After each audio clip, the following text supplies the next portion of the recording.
You ever get that feeling like you're being watched? Not just casually observed. I'm talking about that crawling sensation on the back of your neck that makes every hair stand up. That primal instinct screaming at you that something isn't right. Well, 3 people felt exactly that. And what they discovered was so much worse than just being watched. These aren't campfire tales. These aren't urban legends your friend's cousin heard about. These are real accounts from real people who lived through something that should have killed them. And after tonight, you're going to understand why some doors should never be opened, why some sounds should never be investigated, and why sometimes the scariest thing in the world is realizing that you were never actually alone. So turn off the lights, lock your doors, and whatever you do, don't pause this video. Because once you hear what I'm about to tell you, you'll understand why the darkness isn't empty. It's full. Let's begin. Our first story takes place in rural Pennsylvania, autumn of 2017. A woman named Sarah Mitchell had just purchased her first home, a beautiful old farmhouse sitting on 40 acres of woodland. It was everything she'd dreamed of. Isolated, peaceful, the kind of place where you could finally escape the noise of modern life and just breathe. The house was built in 1893, and surprisingly, it was in remarkable condition. The previous owner, an elderly man named Thomas Garrett, had maintained it meticulously until his death 6 months prior.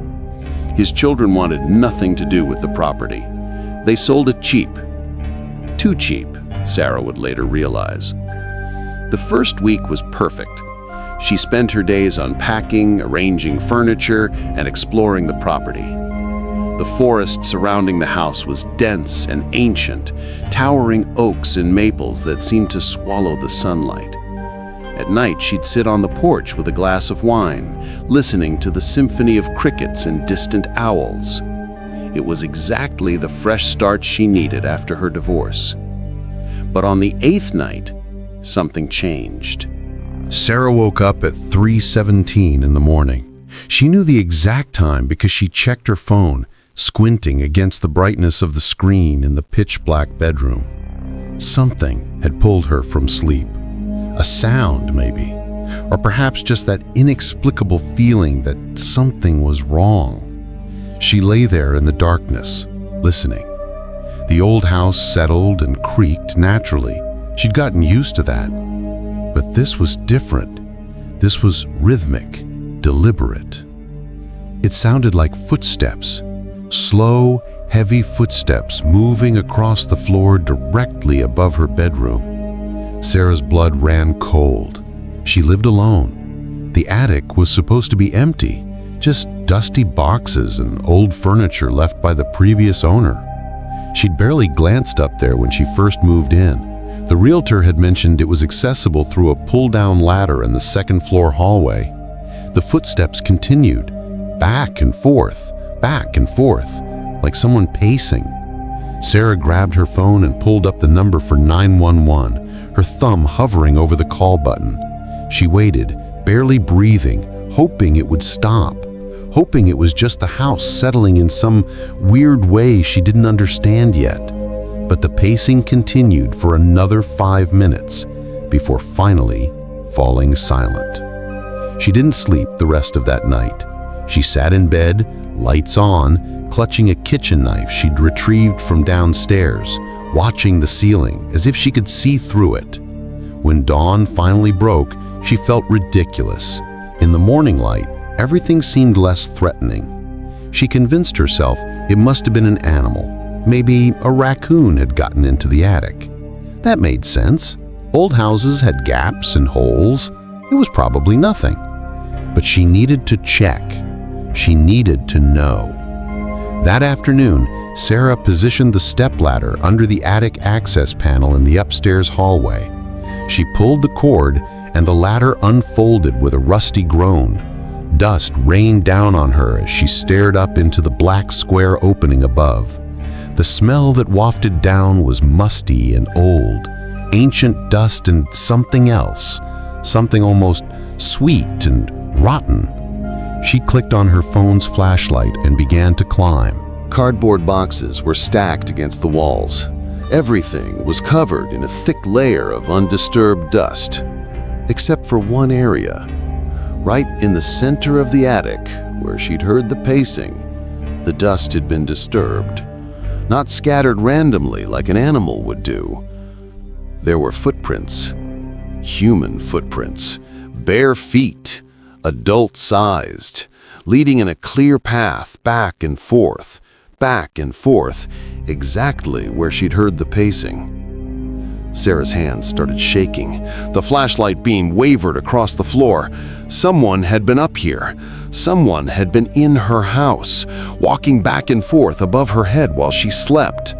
She spun around, sweeping the light across every corner of the attic.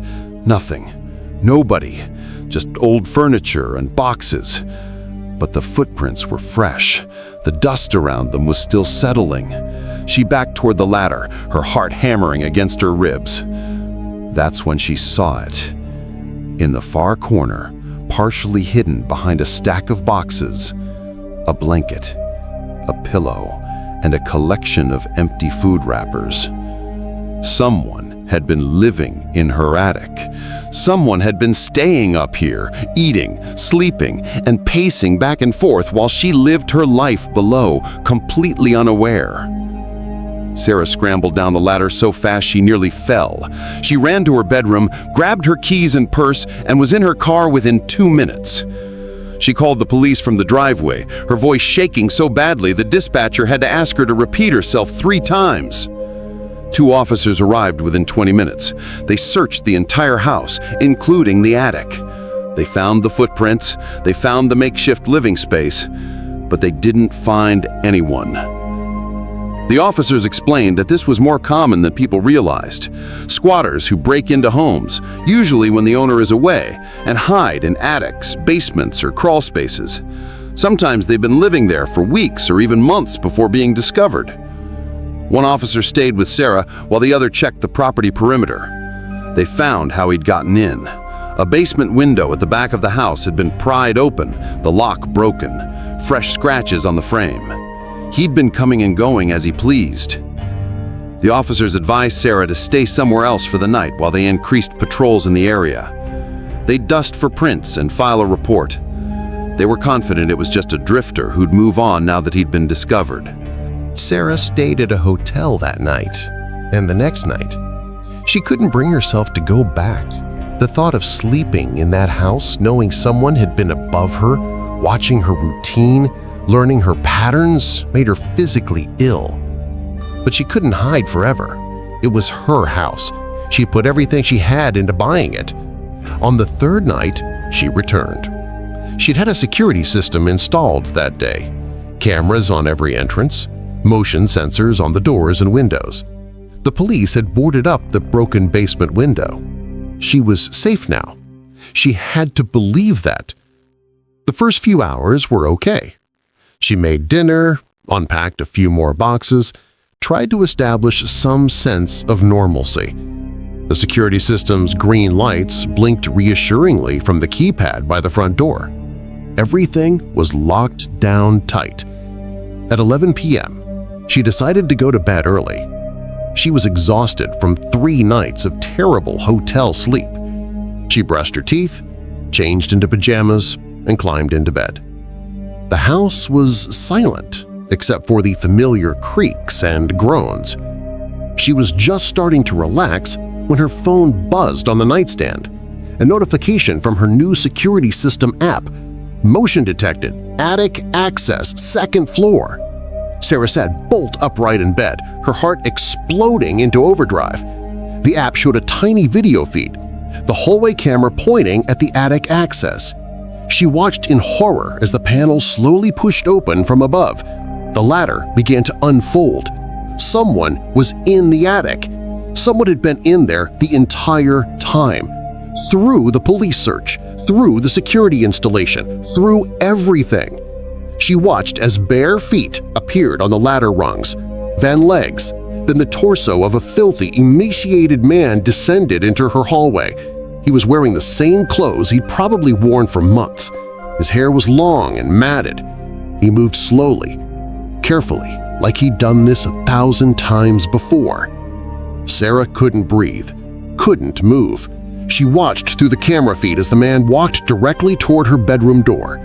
The police later told her she did everything right. She locked her bedroom door the moment she saw him. She called 911. She stayed on the line. She survived. The man was arrested trying to break through her bedroom door. His name was Marcus Webb, 42 years old, no fixed address, extensive history of breaking and entering. And this is the part that haunts Sarah to this day. When the police searched Marcus Webb's belongings, they found journals, pages and pages of handwritten notes, all about Sarah. Her routines, what time she woke up, what she ate for breakfast, what she watched on television, when she showered, what she wore to bed. He'd been watching her through a gap in the attic floorboards that opened up near a ceiling vent in her bedroom. He could see almost everything from up there. He documented it all. He'd even written about how much he enjoyed watching her sleep, how peaceful she looked, how he felt like they were becoming close, like they were in a relationship. The journals went back 7 weeks. He'd been living in that attic since before she moved in. He'd broken in while the house was still empty, creating his nest, and simply stayed when Sarah took ownership. The elderly previous owner's children never checked the attic before selling. Marcus had been careful, only moving around when he thought she was out or deeply asleep. Our second story takes us to Seattle, Washington, late winter of 2019. A college student named Marcus Chen lived in a 4th-floor apartment near the university campus. It was a typical student setup. Small studio apartment in an older building, thin walls, unreliable heat, but the rent was cheap and the location was perfect. Marcus was a night owl, computer science major who did his best work between midnight and 4 a.m. His sleep schedule was completely inverted. He'd sleep through most of the day, wake up in the late afternoon, attend evening classes, then come home and code until dawn. His apartment faced an interior courtyard, so it was always quiet, perfect for his weird schedule. He'd lived there for almost 2 years without incident. The building was full of students, all keeping their own strange hours. Nobody bothered anybody. It was ideal. Then he started noticing the messages. It began with a note slipped under his door. Simple, handwritten on notebook paper. It said, "I can see you when you work. You're very dedicated. It's admirable." No signature, no apartment number, just that message. Marcus figured it was from a neighbor who could see his light on at odd hours through the courtyard. Maybe someone trying to be friendly. Weird, but harmless. The second note came 3 days later. "You should close your curtains at night. It's not safe to be so exposed. I worry about you." This one made Marcus uncomfortable.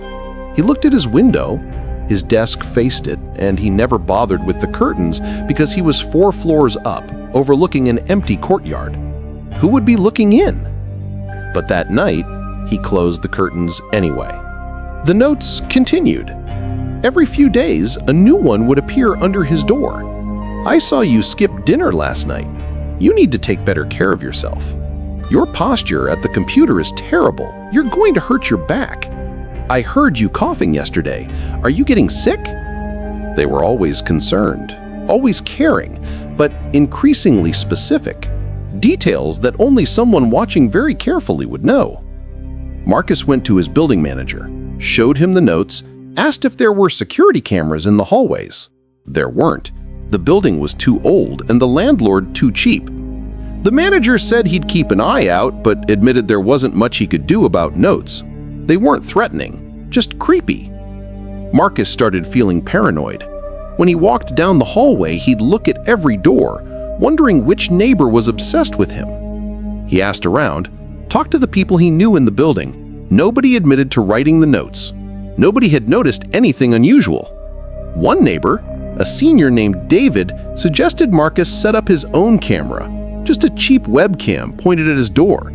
At least then he'd know who was delivering the messages. Marcus thought that was a good idea. He ordered a wireless security camera online. 2-day shipping. While he waited, the notes got stranger. "I noticed you had a friend visit yesterday, the tall girl with red hair. She's not good enough for you. You've been sleeping more during the day lately. I miss seeing you work. Please don't change your schedule. I left you a gift. I hope you like it." That last note made Marcus's skin crawl. He hadn't found any gift. He searched his apartment top to bottom. Nothing seemed out of place. Nothing had been added. Then he checked his refrigerator. In the back, behind his leftover takeout containers, he found it. A Tupperware container he didn't recognize. Inside was homemade soup, still warm.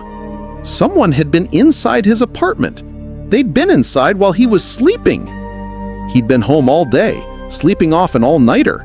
Someone had entered his locked apartment, walked past him while he slept, and put food in his refrigerator. Marcus called the police immediately. They came, took a statement, took the soup as evidence. They checked his door lock. No signs of forced entry. Marcus insisted he always locked his door. Always. The officers were sympathetic, but explained that without evidence of who had entered, there wasn't much they could do.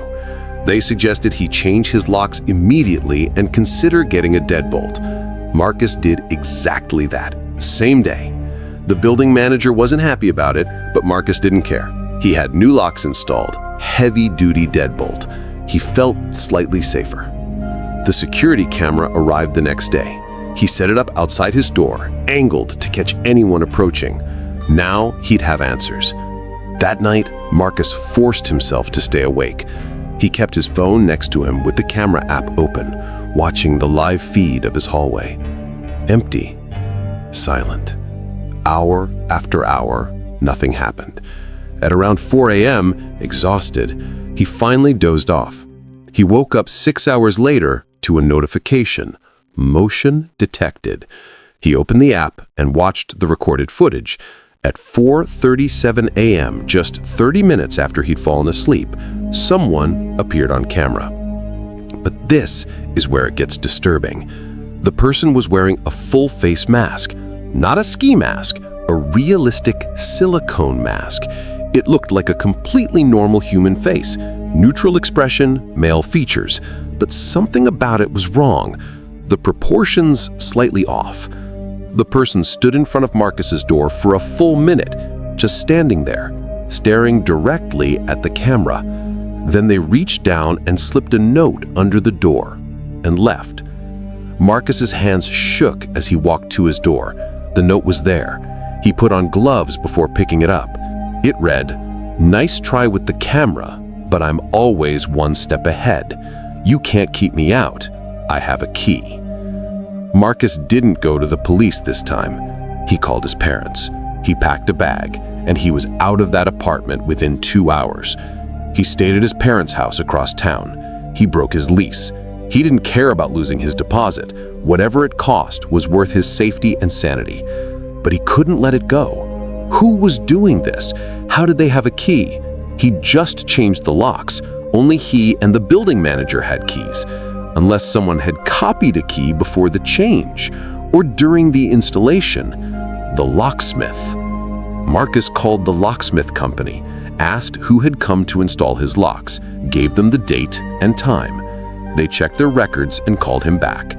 The locksmith who'd come to Marcus's apartment didn't work for them anymore. He'd been fired 2 days after Marcus's lock installation. When Marcus asked why, they wouldn't give details. Privacy reasons. But they did confirm they'd discovered irregularities in his work. Reports of unauthorized key copies being made. They'd terminated him and reported it to the police. Marcus felt sick. The police investigated, tracked down the former locksmith. His name was Anthony Burke, 36 years old. When they searched his apartment, they found a collection. Dozens of keys labeled with apartment numbers and addresses, including Marcus's. They found journals similar to Sarah Stalker, notes about various tenants in buildings across Seattle, photographs taken through windows. Anthony Burke was arrested and charged with stalking, harassment, breaking and entering, and identity theft. Turns out he'd been doing this for over 3 years. Whenever he was called to install or change locks, he'd make extra copies of keys. Then he'd return to those apartments when tenants were out or asleep. Sometimes he'd just watch. Sometimes he'd go inside, leave notes, gifts, rearrange things. He told police it made him feel connected to people. He was lonely. He just wanted to be part of their lives, even if they didn't know it. Marcus testified at the trial. So did 4 other victims they'd identified. Anthony Burke was sentenced to 8 years in prison. Marcus never returned to that apartment building. He moved to a newer complex with 24-hour security, cameras everywhere, and electronic locks that kept digital records of every entry. He still has trouble sleeping, still checks his locks multiple times before bed, still feels like he's being watched, even though he knows he's safe now. The mind doesn't heal as quickly as the body. Some violations stay with you, change you, make you see the world differently. Marcus sees threats everywhere now. Every kind gesture from a stranger feels suspicious. Every coincidence feels like surveillance. That's what stalking does. It doesn't just invade your space. It invades your mind, and it stays there long after the stalker is gone. Our final story is perhaps the most disturbing because it involves an entire family, and it took place over the course of several months. This happened in a suburb of Chicago, summer through fall of 2020. The Morrison family had just moved into their dream home. Robert and Jennifer Morrison, along with their 2 children, Emma, who was 9, and Lucas, who was 12. The house was beautiful. 4 bedrooms, big backyard, quiet neighborhood. Everything looked perfect. The previous owners had moved out of state for work and sold quickly. The house had been inspected, appraised, and cleared. Everything checked out. The Morrisons moved in during July. The first month was busy with unpacking, setting up, getting the kids ready for the new school year. Normal moving chaos. But in mid-August, little Emma came to her mother with a strange question. She asked if the house had come with a friend. Jennifer didn't understand what she meant. Emma explained that at night, after everyone went to bed, she'd hear tapping on her window. When she looked, there was a woman standing in the backyard. The woman would wave at her. Emma said the woman seemed nice. She smiled. Jennifer's blood ran cold. Emma's bedroom was on the 2nd floor. If someone was at her window, they'd have to be on a ladder or the roof. Jennifer immediately told Robert. That night, they both stayed up, watching. Nothing happened. They checked the backyard. No ladder, no footprints under Emma's window, no signs anyone had been there. They talked to Emma again the next morning, asked her to describe exactly what she'd seen. Emma was very clear. A woman, long dark hair, white dress. She'd stand in the backyard and wave. Then she'd point toward the back of the house like she wanted Emma to follow her. Jennifer and Robert decided Emma must have been dreaming, or maybe she'd seen shadows and her imagination filled in the rest. New house, new environment. Kids' brains do weird things when adjusting. They assured Emma she was safe and left a nightlight on in her room. But 3 nights later, Lucas came to them. He'd seen someone too. Not outside his window, inside the house. He'd gotten up to use the bathroom around 2 a.m. and seen a figure standing at the end of the hallway, just standing there, watching. When Lucas turned on the hall light, nobody was there. Now Robert was concerned. One kid having nightmares was understandable. Both kids seeing figures? That was a pattern. He installed motion sensor lights in the backyard and hallways. If anyone was actually there, the lights would catch them. He also set up a baby monitor in the hallway, an old one from when the kids were little. At least they could hear if anything happened.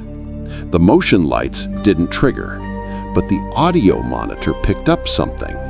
At 2:43 a.m., clear as day, they heard footsteps, slow, deliberate, walking down the hallway. Robert grabbed a baseball bat and ran upstairs. Jennifer stayed in the bedroom, phone in hand, ready to call 911. Robert checked every room. Both kids were asleep in their beds. All the windows were locked. All the doors were locked. Nobody else was in the house. He searched the attic, the basement, every closet. Nothing. He came back downstairs confused and shaken. They listened to the recording again. The footsteps were undeniable. Heavy, adult footsteps, walking slowly down their second-floor hallway. The next morning, Jennifer called a security company. They had a full system installed within 3 days. Cameras outside every entrance, motion sensors on all doors and windows, glass break sensors, the works. If anyone came near their house, they'd know. For 1 week, nothing happened. No figures, no footsteps, no tapping on windows. Jennifer began to relax. Maybe the security system presence was enough to scare off whoever had been bothering them. Maybe it was just some creep from the neighborhood who'd moved on. Then, the system went offline. All of it. Every camera, every sensor, everything went dark at exactly midnight. That was the longest night of the Morrison family's life. Robert and Jennifer didn't sleep. They took turns doing rounds, checking doors, windows, looking outside, watching the kids' rooms. At 3:37 a.m., Jennifer was sitting in the kitchen when she heard it. The basement door, which they always kept locked, slowly creaked open. She couldn't move, couldn't breathe. She watched as the door swung wide. The basement stairs descended into darkness. Their basement light was off. And then she heard footsteps coming up from the basement. Slow, methodical, one step at a time. She screamed for Robert. He came running from upstairs. They stood together in the kitchen, staring at the open basement door. The footsteps had stopped. Robert flipped on the basement light and looked down the stairs. Nothing. He went down, bat in hand. Jennifer waited at the top, her whole body shaking. The basement was unfinished, concrete floor, exposed insulation, storage boxes. Easy to see everything. Nobody was down there. But Robert noticed something. A section of the concrete floor near the back wall looked different, cleaner, like it had been recently poured. He hadn't noticed it before. It was behind a stack of boxes. Someone had moved the boxes. The concrete patch was about 6 feet long and 3 feet wide, rectangle-shaped, like a grave. Robert called the police, not 911, the non-emergency line. He felt insane trying to explain. Footsteps nobody could see, a new concrete patch in the basement. His wife hearing someone come up from the basement when nobody was there. The officer who took the report was patient but clearly skeptical. He said he'd send someone out in the morning to take a look. Jennifer, Robert, and both kids spent the rest of the night in the living room together. Lights on, television playing quietly, all of them awake. Nobody wanted to be alone. When the sun came up, Jennifer made a decision. They weren't staying another night. She didn't care about the mortgage. She didn't care about their dream home. Something was wrong with this house, and they were leaving. Robert agreed. They packed bags, essential items only. They'd figure out everything else later. The police arrived around 9 a.m. 2 officers. They walked through the house, checked all the entry points, examined the basement. They saw the concrete patch, asked Robert when it had been poured. Robert explained they'd just moved in 2 months ago. He'd assumed it had been there when they bought the place. One officer went out to his car, came back with a sledgehammer. He asked for permission to break the concrete. Robert gave it. 3 swings and the concrete cracked. 6 more and there was a hole big enough to see through. The officer clicked on his flashlight and aimed it into the opening. His face went pale. He immediately radioed for backup, told the Morrisons to take their kids outside. Now, what they found under that concrete changed everything. It was a room, a hidden room dug out beneath the basement floor. Dirt walls reinforced with wooden beams. About 8 feet deep, there was a ladder leading down, and the room wasn't empty. There was supplies, cases of bottled water, non-perishable food, blankets, a camping toilet, a battery-powered lantern, and a sleeping bag that looked recently used. Someone had built a hidden room beneath the Morrisons' basement. Someone had been living there, beneath their feet, the whole time. More police arrived, crime scene investigators, detectives. They excavated the entire room, photographed everything, collected evidence. The detectives interviewed the Morrisons separately, asked about the house history, the previous owners, anything unusual. Then they dropped a bomb. The previous owners hadn't moved for work. They'd fled, abandoned the house, stopped paying the mortgage. The bank had foreclosed and sold it at auction. The Morrisons' real estate agent had never disclosed this, had probably never known. The police tracked down the previous owners, a couple named David and Rachel Hughes. They'd moved to Arizona and refused to talk about the house, refused to explain why they'd left. Their lawyer finally admitted they'd experienced a stalking situation. Someone had been entering their home. They'd reported it multiple times, but police found no evidence of break-ins. Eventually, they just ran, too terrified to stay. The police dug deeper into the property history. Turns out the house had a pattern. 3 families before the Hughes had lived there. All had moved out suddenly. All had reported strange occurrences. Figures seen in the house, footsteps, missing food, items moved, objects rearranged. Nobody had ever found an explanation. The concrete patch was recent, maybe 6 months old. It had been poured after the Hughes family fled. Whoever was doing this had permanent access to the house. They'd built themselves a hidden room so they could stay even when the house was empty, waiting for the next family to move in. DNA evidence was collected from the underground room, hair fibers, skin cells, fingerprints. They ran it through every database. No matches. Whoever this person was, they'd never been arrested, never been printed, never been caught. The case made national news. The hidden room beneath a family's basement. The stalker who'd been terrorizing residents for years. The police set up surveillance on the house, hoping the stalker would return, hoping they could finally catch them. Weeks passed. Nothing. Then months. The house sat empty, bank-owned again. Nobody would buy it now, not after the news coverage. The surveillance was eventually pulled, budget constraints. The case went cold. The Morrison family never went back. They hired movers to get their belongings. They broke their mortgage, filed bankruptcy, started over in a different state. Jennifer still has nightmares about the footsteps, about something living beneath them, watching them, learning their patterns. Robert can't stop thinking about the concrete, how someone had been below them, digging, building, and preparing their hiding place while the house was empty.